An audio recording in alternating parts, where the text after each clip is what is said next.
హే friends, మీరు string literals వినుంటారు, object literals వినుంటారు కదా. Object literal is nothing but the modern way of writing objects అనమాట. For example ఇక్కడ చూడండి, నా దగ్గర ఈ వాల్యూస్ ఉన్నాయి. పాతకాలంలో మనం ఆబ్జెక్ట్స్ క్రియేట్ చేయాలి అంటే మనం ఇలా క్రియేట్ చేస్తాం అండ్ మనకి అవుట్పుట్ వస్తుంది అనమాట.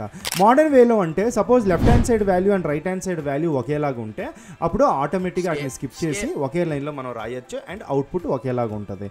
అండ్ ఆబ్జెక్ట్స్లో ఫంక్షన్స్ రాయాలంటే మనం ఏం చేసేవారమే, యాడ్ అని చెప్పి కీ ఇచ్చి ఆ ఫంక్షన్ ఏ ఉందో మనం ఇక్కడ రాస్తాము అండ్ వాటిని మనం ప్రింట్ చేయడానికి ఓల్డ్ మెథడ్లోనే మనం చూసుకోవచ్చు అనమాట.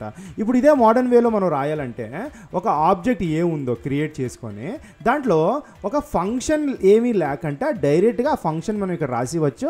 యాక్సెసింగ్ మాత్రం సేమ్ వేలో ఉంటుంది అనమాట. ఓకే, అండ్ మనకి డీస్ట్రక్చరింగ్ ఉంటుంది.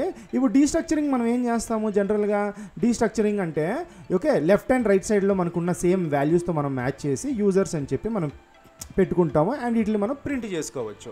ఓకే, సో మనకి ఇవన్నీ ప్రింట్ అవుతాయి అన్నమాట.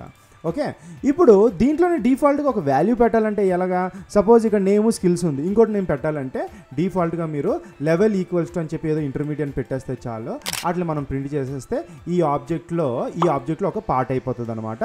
నచ్చితే నచ్చిందని చెప్పండి. ఇంకా క్వశ్చన్స్ ఉంటే కమెంట్స్లో పెట్టండి. Thank you so much.